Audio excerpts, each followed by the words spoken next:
నమస్కారం, రేషియా టీవీ వార్తలకు స్వాగతం. నా పేరు కృష్ణకుమార్. వార్తల్లో ముందుగా హెడ్లైన్స్. ఎవరెంత ఏడ్చినా అమరావతి ప్రయాణం ఆగదు. రాష్ట్ర ముఖ్యమంత్రి నారా చంద్రబాబు నాయుడు స్పష్టీకరణ.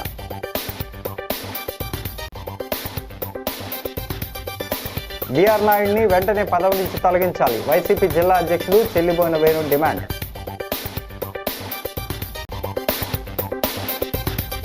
రబీలో 23 లక్షల మెట్రిక్ టన్నుల ధాన్యం సేకరిస్తాం. రాష్ట్ర మంత్రులు నాదెండ్ల మనోహర్, కందుల దుర్గేష్. పాఠశాలల్లో విద్యా ప్రమాణాలపై ప్రత్యేక దృష్టి. పురుషోత్తపట్నంలో జిల్లా కలెక్టర్ కీర్తి చేకూరి.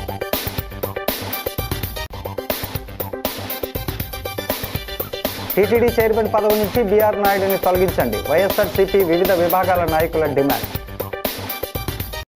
ఇక డీటెయిల్స్ చూస్తే, ఆంధ్రప్రదేశ్ రాజధానిగా అమరావతికి చట్టబద్ధత కల్పించే బిల్లును పార్లమెంటు ఉభయ సభలు ఆమోదించడం ప్రజా విజయమని, రాజధానికి దక్కిన గౌరవమని ముఖ్యమంత్రి చంద్రబాబు అభివర్ణించారు. ఎవరెన్ని అడ్డంకులు సృష్టించాలని చూసినా అమరావతి అభివృద్ధి ఆగదని స్పష్టం చేశారు. పార్లమెంటు ఉభయ సభల్లో అన్ని పార్టీల ఎంపీలు అమరావతి బిల్లుకు మద్దతు పలికితే వైకాపా ఎంపీలు మాత్రమే దాన్ని వ్యతిరేకించి వాకౌట్ చేశారని ఆయన ధ్వజమెత్తారు. వైకాపా అమరావతిని నాశనం చేయాలనుకుంటే మనం దానికి శాశ్వతత్వం కల్పిస్తూ శాసనం చేశామని వ్యాఖ్యానించారు. ఈ బిల్లుకు పార్లమెంటు ఆమోదం తెలపడాన్ని వైకాపా అధ్యక్షుడు జగన్ ఓర్వలేకపోతున్నారని, ఇప్పటికీ రాజధానిపై విషం చిమ్ముతున్నారని మండిపడ్డారు. ఉండవల్లిలోని క్యాంపు కార్యాలయంలో విలేకరుల సమావేశంలో ముఖ్యమంత్రి మాట్లాడారు. రాజధానిని నిర్ణయించేందుకు అసెంబ్లీకి, పార్లమెంటుకు హక్కే లేదని జగన్ ఇప్పుడు కొత్త పల్లవి ఎత్తుతున్నారు. సీఎం ఎక్కడ కూర్చుంటే అక్కడే రాజధాని అంటున్నారు. దీన్ని తిక్క అనాలో ఇంకేదైనా అనాలో ఆ తిక్కకు పరిష్కారం ఏంటో అర్థం కావడం లేదు. పార్లమెంటులో బిల్లు ఆమోదించి చట్టం చేస్తే ప్రభుత్వాలు, పార్టీలు దానికి కట్టుబడాలని, జగన్ మాత్రం చట్టం చేయడానికి ఏం అధికారం ఉందని పార్లమెంటునే ప్రశ్నిస్తున్నారని విమర్శించారు. నేను ఎక్కడా లేని దాన్ని ఎందుకంటున్నా, మళ్ళీ దాన్ని ఒక ఇష్యూ, మళ్ళా అన్ని రాష్ట్రాలకు పోవాలి, మళ్ళీ 2/3 మెజారిటీ. ఇప్పుడు ఎవరు సపోర్ట్ చేస్తారు? ఏంటి వీళ్ళ పుట్టుపూర్వతలు ఏంటి? ఈయనకి ఎవరు సపోర్ట్ చేస్తారు? ఇప్పుడు ఆయన చెప్పిన వర్షన్ ఉంది, రేపు 2/3 మెజారిటీ వస్తే కేంద్రం రాష్ట్రంలో అప్పుడేంటి? అప్పుడు కాన్స్టిట్యూషనల్ అమెండ్మెంటా? ఎందుకు ఇలాంటి వింత కోరికలు? ఇప్పుడు ఆ భద్రత ఇవ్వాలి, చట్టబద్ధత ఇవ్వాలనే ఉద్దేశం తీసుకొచ్చాం. వాడికి అయిపోయింది. ఇంకా ఎవరి వల్ల అవుతుందంటే, ఒక రీజనల్ పార్టీ 3 సీట్లు ఉండేవాళ్ళు, ఆంధ్రప్రదేశ్ సీట్లు 25. ఒకవేళ చట్టం చేసిన చట్టాన్ని తిరిగి మళ్ళా నువ్వు రాసే అవకాశం కూడా లేదు. అంటే ఇది తొగ్గులకు కూడా అదే మరి చేసి అప్పుడు చట్టాలు లేవనుకో ఆయన ఏం చెప్తే అది జరిగింది. ఇప్పుడు ఎటు జరుగుతుందండి? ఇప్పుడు జ్యుడిషియరీ పెట్టుకున్నాం మనం. రాజ్యాంగ ప్రకారం చెక్స్ అండ్ బ్యాలెన్సెస్ అదే. నాకు అధికారం వచ్చింది కాబట్టి చంపేస్తాను, నాకు అధికారం ఇచ్చారు కాబట్టి నా ఇష్ట ప్రకారం చేస్తారంటే ఏం చేస్తారు? లోపల పెడతారు, లేదంటే మెంటల్ హాస్పిటల్ పంపిస్తారు. ఈ విషయాలు మనం గుర్తుపెట్టుకోవాలి. ఏదంటే అది మాట్లాడడం కాదు. రాజమండ్రి రూరల్ నియోజకవర్గ పరిధిలోని బాలాజీపేట సెంటర్ కనకదుర్గమ్మ ఆలయం వద్ద తూర్పుగోదావరి జిల్లా వైఎస్ఆర్ కాంగ్రెస్ పార్టీ అధ్యక్షుడు, మాజీ మంత్రి చెల్లిబోయిన వేణుగోపాలకృష్ణ అధ్యక్షతన వైఎస్ఆర్ కాంగ్రెస్ పార్టీ శ్రేణులు ఆందోళన చేపట్టాయి. టీటీడీ చైర్మన్ బీఆర్ నాయుడు వ్యవహార శైలికి నిరసిస్తూ ఆయన్ను వెంటనే టీటీడీ చైర్మన్ పదవి నుంచి తొలగించాలని వైఎస్ఆర్సీపీ ఆధ్వర్యంలో కనకదుర్గమ్మ వారి దేవాలయంలో ప్రత్యేక పూజలు నిర్వహించారు. చెల్లిబోయిన వేణు మాట్లాడుతూ బీఆర్ నాయుడు అనైతిక కార్యకలాపాలు, వ్యవహార శైలితో టీటీడీ పవిత్రతను దెబ్బతీస్తున్నారని, ఆయనకు మంచి బుద్ధి ప్రసాదించాలని కోరారు. భక్తుల మనోభావాలు దెబ్బతీసేలా వ్యవహరిస్తున్న బీఆర్ నాయుడు టీటీడీ చైర్మన్ పదవి నుంచి వెంటనే తొలగించి టీటీడీ పవిత్రతను కాపాడాలని డిమాండ్ చేశారు. వైసీపీ రాష్ట్ర కార్యదర్శులు గొందేసి శ్రీనివాసులు రెడ్డి, నక్కా రాజబాబు, గిరిజాల బాబు, మింది నాగేంద్ర, డబ్బింగ్ రమేష్, బొప్పన సుబ్బారావు, చెరుకూరి సత్యనారాయణ, పెయ్యల రాజేష్, చాపా రాజా, చింతపర్తి రాంబాబు, వడ్డి మురళి, పుచ్చా గోవిందరెడ్డి, బొమ్ము శ్రీను, పగడం లక్ష్మణరావు, దేవులపల్లి సరితారాణి, సయ్యద్ రుఖియా, సద్గుణ రామారెడ్డి, చొల్లంగి సత్యగిరి, దాకే శ్రీను, పరిమళ నాని, పరిమళ బాబీ, కోటిపల్లి రవి, బేదం రాజు, చీరరాజు, నాగిరెడ్డి, మోహన్, తోడేటి రాజా, తోడేటి రాహుల్, సిరసపల్లి శంకర్రావు, దారపు రామకృష్ణారెడ్డి, కడలి రాంబాబు, కొల్లి నాగిబాబు తదితరులు ఈ కార్యక్రమంలో పాల్గొన్నారు. అంటే మీరు నైతిక విలువలు ఎక్కడా కూడా పాటించరా? నైతికత మీద ఎక్కడా మీకు సమాధానం లేదా? అంటే ప్రజలంటే మీకు ఎక్కడా భయము లేదు, భక్తి లేదు. దేవుడన్నా భయము లేదు, భక్తి లేదు. ప్రజలంటే కనీస గౌరవం కూడా లేదు అనేటువంటి విషయాన్ని సందర్భంగా మనవి చేస్తూ తక్షణమే మేము డిమాండ్ చేసేది ఒక్కటే, శ్రీవారి భక్తుల తరఫున శ్రీవారి యొక్క భక్త కోటి కోరుకునేటువంటి ఏదైతే ప్రముఖ ధార్మిక క్షేత్రంలో ధర్మరక్షణ జరగటం లేదు. అధర్మాన్ని ఆచరించే వ్యక్తి అక్కడ ధర్మరక్షణ కోసం నెలవైనటువంటి ఆలయంలో పాలకుడిగా ఉండటానికి అర్హుడు కాదు అనే విషయాన్ని ఈ సమాజానికి తెలియజేయాలని తక్షణమే బిఆర్ నాయుడు గారు మీరైనా జీవితాలు శాశ్వతాలు కాదు. శ్రీవారు మీకు ఒక అవకాశం ఇచ్చాడు, కానీ ఆయనే మీలో ఉన్న లోపాన్ని కూడా ఎత్తి చూపాడు. తక్షణమే రిజైన్ చేసి శ్రీవారి భక్తులకి శ్రీవారి పట్ల ఉన్నటువంటి అచంచల విశ్వాసాన్ని మరింత పెంచేలాగా ప్రయత్నిస్తే అది కనీస మానవీయ బాధ్యత అనేటువంటిది గుర్తించమని. నైతిక విలువలు ఈ రాష్ట్రంలో మృగ్యమైపోయాయి. నైతికత లేని రాజ్యాన్ని పాలిస్తున్న ఈ పాలకుడికి ఇదే మేము చెప్తున్నాం. బిఆర్ నాయుడు గారిని తక్షణమే రిజైన్ చేయించాలని ముఖ్యమంత్రి గారిని డిమాండ్ చేస్తున్నాం. బిఆర్ నాయుడు గారు రిజైన్ చేయాలని ఆయన కూడా డిమాండ్ చేస్తున్నాం. రాష్ట్ర వ్యాప్తంగా 1917 సేకరణ కేంద్రాలు అందుబాటులోకి వస్తాయని, రైతుల కోసం 5.40 కోట్ల గన్నీ బ్యాగులు రవాణాకు 17,262 వాహనాలను సిద్ధం చేశామని రాష్ట్ర మంత్రులు నాదెండ్ల మనోహర్, కందుల దుర్గేష్ ప్రకటించారు. రైతు ఖాతాల్లో 48 గంటల్లోనే నగదు జమ చేస్తామని వివరించారు. రైతుల సంక్షేమమే ధ్యేయంగా కూటమి ప్రభుత్వం రబీ ధాన్యం సేకరణకు అన్ని ఏర్పాట్లు పూర్తి చేసిందని రాష్ట్ర పౌర సరఫరాల శాఖ మంత్రి నాదెండ్ల మనోహర్, పర్యాటక శాఖ మంత్రి కందుల దుర్గేష్ సంయుక్తంగా ప్రకటించారు. నిడదవోలులోని మంత్రి క్యాంపు కార్యాలయంలో జరిగిన మీడియా సమావేశంలో వారు మాట్లాడారు. ఖరీఫ్ సీజన్ను కూటమి ప్రభుత్వం అత్యంత విజయవంతంగా ముగించిందని మంత్రులు తెలిపారు. శ్రీ పొట్టి శ్రీరాములు, నెల్లూరు జిల్లా వంటి ప్రాంతాల్లో సాగు ఆలస్యమైనప్పటికీ అక్కడ రికార్డు స్థాయిలో 2 లక్షల మెట్రిక్ టన్నుల ధాన్యం సేకరించబోతున్నామని వెల్లడించారు. ఇదే ఉత్సాహంతో రబీ సీజన్లోనూ అడుగులు వేస్తున్నట్లు పేర్కొన్నారు. రేపటి నుంచే ధాన్యం సేకరణ ప్రారంభించబోతున్నామన్నారు. గతంలో జరిగిన పొరపాట్లకు తావు లేకుండా పనిచేస్తున్నామని చెప్పారు. మంత్రి దుర్గేష్పై మంత్రి నాదెండ్ల మనోహర్ ప్రశంసల జల్లు కురిపించారు. ఆయన పనితీరు చాలా బాగుందని అభినందించారు. 100% రైతాంగానికి ఈ ఖరీఫ్లో ఏ విధంగా చేశామో రబీలో కూడా మేము 24 గంటల లోపే డబ్బులు చెల్లిస్తాం. దానికి అన్ని విధాలుగా మేము సిద్ధమయ్యామని ఈ సందర్భంగా తెలుపుకుంటూ, మా ప్రత్యేకమైన టార్గెట్ ఈ రబీ మాసానికి 23 లక్షల మెట్రిక్ టన్నుల ధాన్యం కొనుగోలు చేయడానికి మేము సిద్ధమయ్యాం. ఇది ఎంత గణనీయంగా పెరిగిందంటే గత 3 సంవత్సరాలు లెక్క చెప్తాను మీకు. రబీలో ఏ విధంగా రైతు కోసం నిలబడిన ప్రభుత్వం అని గొప్పలు చెప్పుకునే వైఎస్ఆర్సీపీ ముఖ్యమంత్రి అప్పుడు జగన్మోహన్ రెడ్డి గారు ఎంత ప్రలోభాలు పెట్టి మోసం చేశారో ప్రజలు కూడా తెలియాలి. 2023 సంవత్సరంలో వాళ్ళు ఆ రోజున రబీలో 14 లక్షల మెట్రిక్ టన్నుల ధాన్యం కొనుగోలు చేశారు. 2024 అంటే 23-24 సంవత్సరం రబీలో 12,64,000 ఆ ధాన్యం కొనుగోలు చేశారు. మా కూటమి ప్రభుత్వం వచ్చిన తర్వాత 19,84,000 మేము గత రబీ మాసంలో కొనుగోలు చేశాం. ఈ రబీ మాసంలో 23 లక్షల మెట్రిక్ టన్నుల ధాన్యం కొనుగోలు చేయడానికి సిద్ధంగా ఉన్నాం అని ఈ సందర్భంగా తెలుపుకుంటూ, రేపటి నుంచి ముందుగా నెల్లూరులో ప్రారంభమైంది. మన ఉభయ గోదావరి జిల్లాలో కూడా మనం ఈ విధంగా ధాన్యం కొనుగోలు కేంద్రాలు సిద్ధం చేసుకుని ఆ కేంద్రంలో ఉన్న 3 సిబ్బంది, ఒక డేటా ఎంట్రీ ఆపరేటర్, ఒక విలేజ్ అగ్రికల్చర్ అసిస్టెంట్, అదేవిధంగా ఒక 100% రైతాంగానికి ఈ ఖరీఫ్లో ఏ విధంగా చేశామో రబీలో కూడా మేము 24 గంటల లోపే డబ్బులు చెల్లిస్తాం. దానికి అన్ని విధాలుగా మేము సిద్ధమయ్యామని ఈ సందర్భంగా తెలుపుకుంటూ, మా ప్రత్యేకమైన టార్గెట్ ఈ రబీ మాసానికి 23 లక్షల మెట్రిక్ టన్నుల ధాన్యం కొనుగోలు చేయడానికి మేము సిద్ధమయ్యాం. ఇది ఎంత గణనీయంగా పెరిగిందంటే గత 3 సంవత్సరాలు లెక్క చెప్తాను మీకు. రబీలో ఏ విధంగా రైతు కోసం నిలబడిన ప్రభుత్వం అని గొప్పలు చెప్పుకునే వైఎస్ఆర్సీపీ ముఖ్యమంత్రి అప్పుడు జగన్మోహన్ రెడ్డి గారు ఎంత ప్రలోభాలు పెట్టి మోసం చేశారో ప్రజలు కూడా తెలియాలి.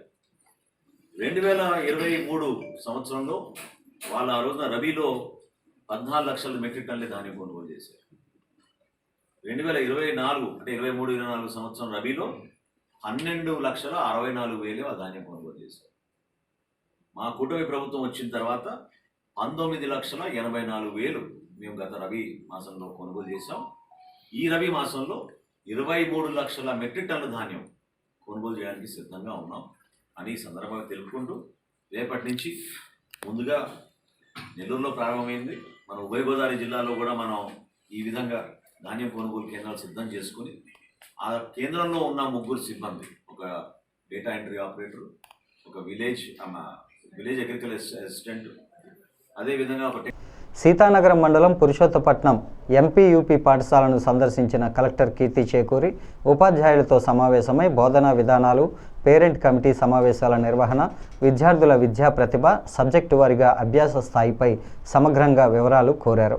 జిల్లాలో ప్రభుత్వ పాఠశాలల్లో విద్యా ప్రమాణాలు, బోధనా పద్ధతులు, మౌలిక సదుపాయాలు, మధ్యాహ్న భోజన పథకం అమలు తదితర అంశాలను ప్రత్యక్షంగా పరిశీలిస్తున్నామని కలెక్టర్ కీర్తి చేకూరి అన్నారు.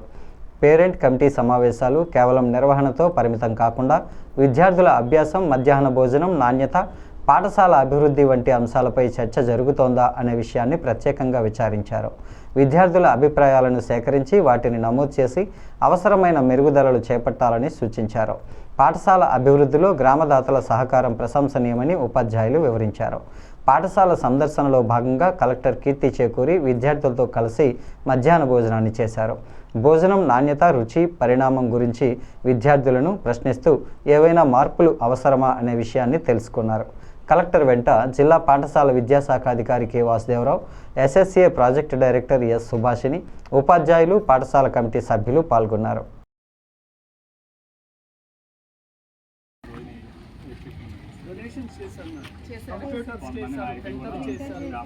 లోకల్లో డోనర్స్ మాత్రం ఎక్సలెంట్ డోనర్స్ మేడం. ఇంకా విశాఖపట్నంలో అందరూ కూడా ఇక్కడ రైతులు ఎవరు వచ్చారు? విశాఖపట్నం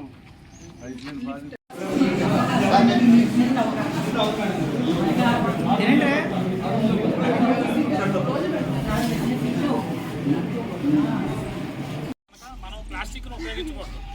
మీరు చూడండి, ప్లాస్టిక్ బాటిల్స్, తర్వాత ఈ ప్లాస్టిక్తో కూడినటువంటి ఈ చిప్స్ ప్యాకెట్లు ఇవన్నీ కూడా రోడ్డు మీద పడేయడం అవన్నీ చేస్తున్నారు. అవన్నీ కూడా ఏంటంటే ఒకవేళ మీరు ఉపయోగించినప్పటికి కూడా ఏంటంటే మన దగ్గరికి ఈ హరిత రాయబారులు వస్తారు. డైలీ మీ ఇంటికి వస్తున్నారు లేదా? ఉదయాన్నే వస్తున్నారు కదా, ట్రాక్టర్ లేకపోతే బండి మీద వస్తున్నారు. మీ ఇంటిలో రోజు చెత్త కలెక్ట్ చేస్తున్నారు ఇంటి నుంచి. వివాదాస్పద ఆరోపణలు ఎదుర్కొంటున్న టీటీడీ చైర్మన్ బీఆర్ నాయుడిని తక్షణమే చైర్మన్ పదవి నుంచి బర్తరఫ్ చేయాలని, ఆయన వ్యవహారాలు, వ్యాపారాలపై విచారణ చేయాలని డిమాండ్ చేస్తూ వైఎస్ఆర్ కాంగ్రెస్ పార్టీ నాయకులు పెద్ద ఎత్తున ఆందోళన చేపట్టారు. హిందువుల అత్యంత పవిత్రమైన పుణ్యక్షేత్రమైన తిరుమల తిరుపతి దేవస్థానం చైర్మన్ పదవి విషయంలో ప్రభుత్వం తీసుకున్న నిర్ణయంపై రాజకీయ, సామాజిక వర్గాల్లో తీవ్ర దుమారం లేపిన తరుణంలో అవినీతి ఆరోపణలు మచ్చలేని వ్యక్తులను మాత్రమే ఆ పవిత్ర బాధ్యతలు అప్పగించాలని వైఎస్ఆర్సీపీ వివిధ విభాగాల నాయకులు డిమాండ్ చేశారు. వైసీపీ అధినేత మాజీ ముఖ్యమంత్రి జగన్మోహన్ రెడ్డి పిలుపు మేరకు మాజీ ఎంపీ, వైసీపీ జాతీయ అధికార ప్రతినిధి మార్గాని భరత్రామ్ ఆదేశాల మేరకు మాజీ కార్పొరేటర్, వైసీపీ సీనియర్ నాయకుడు వాసంశెట్టి గంగాధర్రావు ఆధ్వర్యంలో స్థానిక కంబాల చెరువు వద్దనున్న శ్రీ వెంకటేశ్వర స్వామి ఆలయంలో శనివారం ప్రత్యేక పూజలు నిర్వహించారు. అనంతరం స్థానిక గాంధీ విగ్రహం వద్ద వైసీపీ నాయకులు ప్రభుత్వ తీరును నిరసిస్తూ ప్లకార్డులతో ఆందోళన చేపట్టారు. వైఎస్ఆర్సీపీ నాయకులు గుర్రం గౌతమ్, పోలు విజయలక్ష్మి, బిల్డర్ చిన్న, ఆర్ఏ చిన్ని, సప్ప ఆదినారాయణ, వట్టికూటి కృష్ణవేణి, దాసి వెంకట్రావు, నల్లమిల్లి సత్తిరెడ్డి, కాటం రజనీకాంత్, డి గౌరీశంకర్, మజ్జి అప్పారావు, మార్గాని సురేష్, ఎస్ సత్యరాజు, రేగుళ్ల బాలశ్రీధర్, చవ్వాకుల రంగనాథ్, గౌస్ ఖాన్, కటకం చిన్న, వంగల మహాలక్ష్మి, కట్టా వెంకటేష్, తిరగటి దుర్గా తదితరులు పాల్గొన్నారు.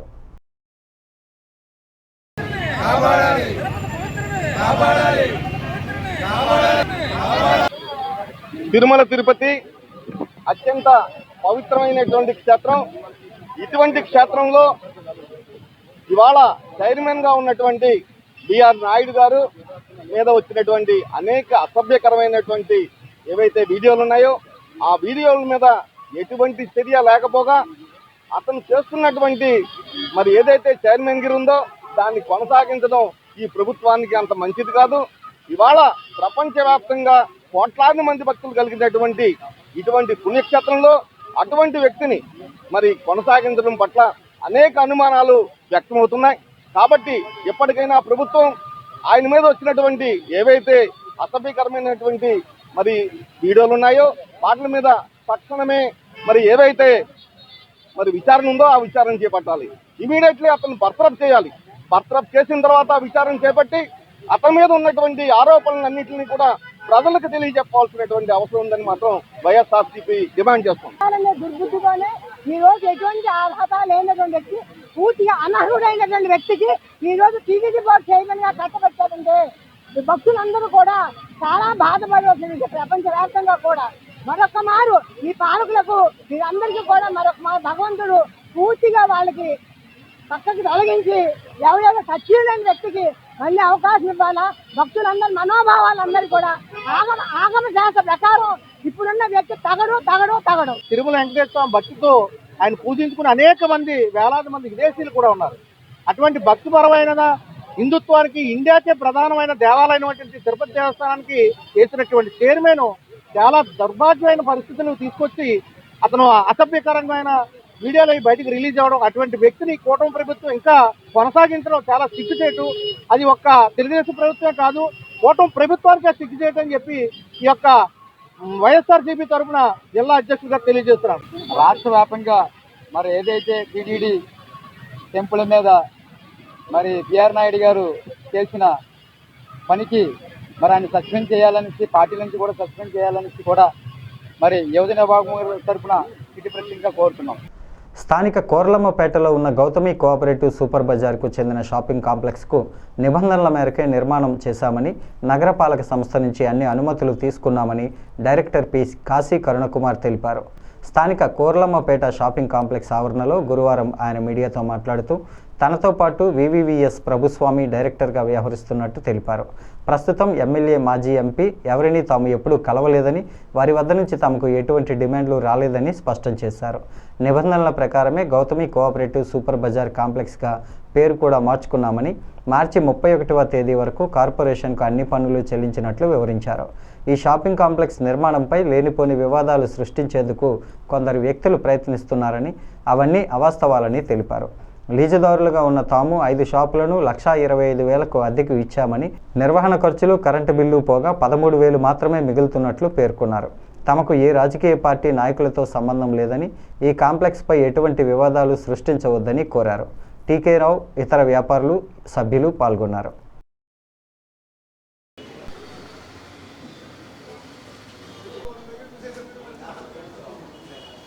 నేను ప్రతి సంవత్సరం వారి దగ్గర నుంచి 33 సంవత్సరాలు లీజు తీసుకున్నాను. నేను అండ్ మా పార్ట్నర్ అయిన నల్లం వీర వెంకట స్వామి, ఆయన దగ్గర ఇద్దరు కలిసి రిజిస్టర్ 33 సంవత్సరాలకి తీసుకున్నాం.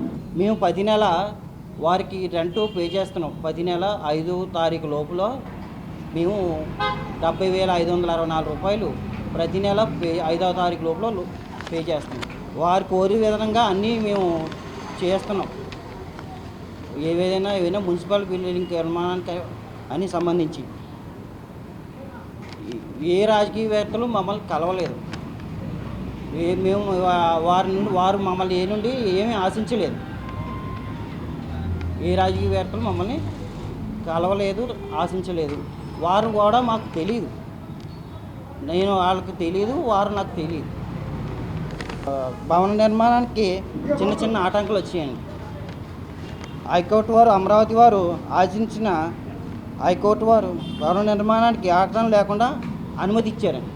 మున్సిపాలిటీ వారు కూడా మేము ఆన్లైన్ ద్వారా చెల్లించవలసినవన్నీ కూడా చెల్లించామండి. మనం అంతవరకు నిజం. మొన్న విజిట్ చేసి ఇక్కడ గోడ ఉండేది, అది చూడండి, సిమెంట్ ఇంకా ఆరలేదు, గోడ కొట్టేమన్నారు, కొట్టేసాం. రోడ్డు మీద చిన్న షాపులు ఉండేయండి, ఆ షాపులు కూడా తీసేసాం. మీరు ఇంత గుచ్చి అడుగుతారు. ఇంకో మాట చెప్తాను సార్, ఏనండి సార్, 5 షాపులు ఉన్నాయి సార్, 1,25,000 వస్తుంది సార్. దీంట్లోని రాసుకోండి. ఏమండి, 70,500 రూపాయలు మేము గౌతమి కోఆపరేటివ్ కడుతున్నాం సార్. 10,000 రూపాయలు వాచ్మెన్కి ఇస్తున్నాం సార్. 85,000 సార్. కరెంటు బిల్లు కింద వాడుకునేదని 10,000 కడుతున్నాం సార్. 95,000 సార్. మాకు మిగిలింది నెలకి 13,000 సార్. రాయండి నిక్కచ్చికాది. అంత కష్టపడి ఆస్తులు పొలాలు అమ్ముకుని కట్టారు సార్. ఇది కట్టిన పాపానికి చాలా లాస్ అయ్యారు. అదైతే అదర్థం. ఇలాంటివి దయించి కాంట్రవర్సీ కాకుండా గౌరవనీయులైన ఎంపీ గారు కానీ, గౌరవనీయులైన ఎమ్మెల్యే గారు కానీ మా యొక్క బాధను తెలుసుకుని మాకు ఏ రకంగా ఇబ్బందులు కలిగించకుండా ఉండాలనే ఉద్దేశంతోనే మీరు ఏర్పాటు చేశారే తప్ప వేరే ఉద్దేశం మాకేమీ లేదండి. మాకు వారు మేము వెళ్ళి వారిని అడిగితే మాకు అన్యాయం అయితే చేయరు. గౌరవనీయులు ఎంపీ గారు ఎప్పుడు కనీసం కలవలేదండి. మాజీ ఎంపీ గారు భరత్రామ్జీని నేను ఎప్పుడు చూడలేదు, కలలేదు. మీరు చూసారండి? ఎప్పుడు చూడలేదండి మేము. ఇంతకు విచిత్రం, ఆశ్చర్యం అది. అలాగే ఎమ్మెల్యే గారు కూడా పాపం మమ్మల్ని ఎప్పుడు ఏమనలేదండి. పాప మాట ఆడకూడదు ఆయన మీద. ఎమ్మెల్యే గారు కూడా ఎప్పుడు మాకు అర్థం మాకు ఏమీ అనలేదు. అంటే ఎలాగండి ఏమండి, ఏ బిల్డింగ్ కట్టినా కార్పొరేషన్ అధికారులు వాళ్ళ నామ్స్ ప్రకారం నోటీస్ ఇస్తే ఆ నామ్స్ ప్రకారంగా తీసేచ్చే వదుకో గోడ ఫోటో దిగింది సార్, తీసేచ్చాం సార్. మేము మున్సిపల్ అధికారులు ఏం చెప్తే అదే చేస్తామండి. వాళ్ళ మాట మేము ఎప్పుడూ కాదను. వాళ్ళ నామ్స్ ప్రకారం ఏం చేయమంటే అదే చేస్తాక మేము అంగీకారంగా ఉన్నాం. మాకు మున్సిపల్ అప్రూవల్ పర్మిషన్ ఉన్న పరిధిలోనే మేము కట్టాము. వేల మంది స్నేహితులను సంపాదించుకోవడమే కాకుండా స్నేహం కోసం ప్రాణం పెట్టే మనస్తత్వం కలిగిన వ్యక్తి జక్కంపూడి గణేష్ అని వైఎస్ఆర్ కాంగ్రెస్ పార్టీ రాష్ట్ర యువజన విభాగం అధ్యక్షుడు రాజానగరం మాజీ ఎమ్మెల్యే జక్కంపూడి రాజా పేర్కొన్నారు. ఉమ్మడి ఉభయ గోదావరి జిల్లాల వైఎస్ఆర్సీపీ యువజన విభాగం మాజీ రీజనల్ కోఆర్డినేటర్ యువనేత జక్కంపూడి గణేష్ పుట్టినరోజు వేడుకల్లో భాగంగా స్థానిక దేవీ చౌక్ ఏరియాలో ఏర్పాటు చేసిన రక్తదాన శిబిరాన్ని రాజా ప్రారంభించారు. నగరానికి చెందిన అంబులూరి నాని ఆధ్వర్యంలో ఏర్పాటు చేసిన ఈ రక్తదాన శిబిరంలో భారీ ఎత్తున యువకులు పాల్గొని రక్తదానం చేశారు. Doctor YSR Jakkampudi Rammohan Rao foundation blood bank వైద్యులు యువకుల నుంచి రక్త సేకరణ చేశారు. ముఖ్య అతిథిగా విచ్చేసిన రాజా మాట్లాడుతూ గణేష్ పుట్టినరోజు వేడుకను 10 మందికి ఉపయోగపడే విధంగా స్నేహితులు రక్తదాన శిబిరం నిర్వహించడం అభినందనీయమన్నారు. రక్తం తయారు చేసే వస్తువు కాదని, ఆపదలో ఉన్న వ్యక్తుల ప్రాణాలు కాపాడే ఆపద్బాంధవి లాంటిదని పేర్కొన్నారు.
గత 15 రోజులుగా అన్నపూర్ణమ్మపేటలో వీధి లైట్లు వెలగడం లేదని YSR Congress party Rajahmundry municipal wing అధ్యక్షుడు మజ్జి అప్పారావు ఆందోళన వ్యక్తం చేశారు. మున్సిపల్ అధికారులకు చెబుతున్నా పట్టించుకోవడం లేదని కొవ్వొత్తులతో నిరసన తెలిపారు. అన్నపూర్ణపేటలో మజ్జి అప్పారావు మాజీ కార్పొరేటర్ మజ్జి నూకరత్నం స్థానికులతో కలిసి చీకటి వీధుల్లో కొవ్వొత్తులతో నిరసన ర్యాలీ నిర్వహించారు.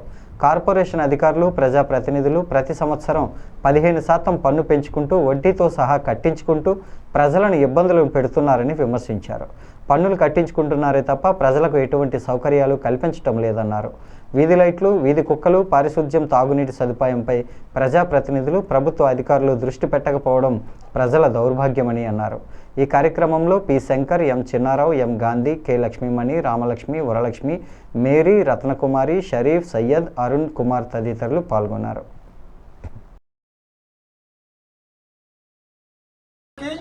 సౌకర్యాలు కల్పించడం, సౌకర్యాలు అంటే గ్రంథాలయం కానీ, వీధి కుక్కలకు సంబంధించిన కానీ, డ్రైనేజ్ కాలువలు కానీ, మంచినీటి సదుపాయాలు కానీ, ఇలా పౌరులకు కల్పించవలసిన అనేక సదుపాయాల పట్ల మాత్రం కార్పొరేషన్ అధికారులు కానీ, ప్రజాప్రతినిధులు కానీ పట్టించుకోవట్లేదు.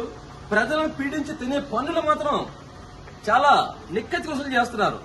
ఇది ఎంత మాత్రం సమంజసం కాదు. మన రాజమండ్రిలో ఇలాంటి పరిస్థితి గత 50 ఏళ్ల బట్టి ఎప్పుడూ చూడలేదు. వీధి లైట్ల విభాగంలో 30% లైట్లు వేయకపోవడం కారణం ఏంటి? ఆ అధికారులు అడితే వాళ్ళు ఏం చెప్తున్నారు? రోజు ప్రోటోకాల్ కార్యక్రమం, రేపు మంత్రి గారు వస్తున్నారు, రేపు ఎంపీ గారు వస్తారు, ఇంకోళ్ళు వస్తున్నారు, దానికి వెళ్ళిపోతున్నారు అంటారు. డ్రైనేజీలు సరిగా చేయట్లేదని అడిగితే ఏమంటున్నారు? ప్రోటోకాల్ కార్యక్రమం సిబ్బంది కొంతమంది వెళ్ళిపోయారు అంటున్నారు. మరి ఎంతంత సిబ్బంది వెళ్ళిపోయేటప్పుడు, ఎంత పన్నులు వసూలు చేసేటప్పుడు ఈ పన్నులు దేనికి కడుతున్నాం? మేము సౌకర్యం ఉండడం కోసం. కానీ కార్పొరేషన్ కల్పించిన సౌకర్యాలు మాత్రం ఎట్టి పరిస్థితులు కల్పించట్లేదు. వీధి లైట్ విభాగమే కాదు, తాగునీటి సదుపాయం కూడా త్వరలో చాలా ఇబ్బందులు ఎదురవుతాయి. వీటికి సౌకర్యాలు కల్పించడం. సౌకర్యాలు అంటే గ్రంథాలయం కానీ, వీధి కుక్కలకు సంబంధించిన కానీ, డ్రైనేజ్ కాలువలు కానీ, మంచినీటి సదుపాయాలు కానీ, ఇలా పౌరులకు కల్పించవలసిన అనేక సదుపాయాల పట్ల మాత్రం కార్పొరేషన్ అధికారులు కానీ, ప్రజాప్రతినిధులు కానీ పట్టించుకోవట్లేదు. ప్రజలను పీడించి తినే పన్నులు మాత్రం చాలా నిక్కచ్చి వసూలు చేస్తున్నారు. ఇది ఎంత మాత్రం సమంజసం కాదు. మన రాజమండ్రిలో ఇలాంటి పరిస్థితి గత 50 ఏళ్ళ బట్టి ఎప్పుడూ చూడలేదు. వీధి లైట్ల విభాగంలో 30% లైట్లు వెళ్ళకపోవడం కారణం ఏంటి? ఆ అధికారులు అడితే వాళ్ళు ఏం చెప్తున్నారు? రోజు ప్రోటోకాల్ కార్యక్రమం, రేపు మంత్రి గారు వస్తున్నారు, రేపు ఎంపీ గారు వస్తారు, ఇంకోళ్ళు వస్తున్నారు, దానికి వెళ్ళిపోతున్నారు అంటారు. డ్రైనేజీలు సరిగా చేయట్లేదని అడిగితే ఏమంటున్నారు? ప్రోటోకాల్ కార్యక్రమం సిబ్బంది కొంతమంది వెళ్ళిపోయారు అంటున్నారు. మరి ఎంతంత సిబ్బంది వెళ్ళిపోయేటప్పుడు, ఎంత పన్నులు వసూలు చేసేటప్పుడు ఈ పన్నులు దేనికి కడుతున్నాం? మేము సౌకర్యం ఉండడం కోసం. కానీ కార్పొరేషన్ కల్పించిన సౌకర్యాలు మాత్రం ఎట్టి పరిస్థితులు కల్పించట్లేదు. వీధి లైట్ విభాగమే కాదు, తాగునీటి సదుపాయం కూడా త్వరలో చాలా ఇబ్బందులు ఎదురవుతాయి. ఈ వార్తలు ఇంతటితో సమాప్తం. నమస్కారం.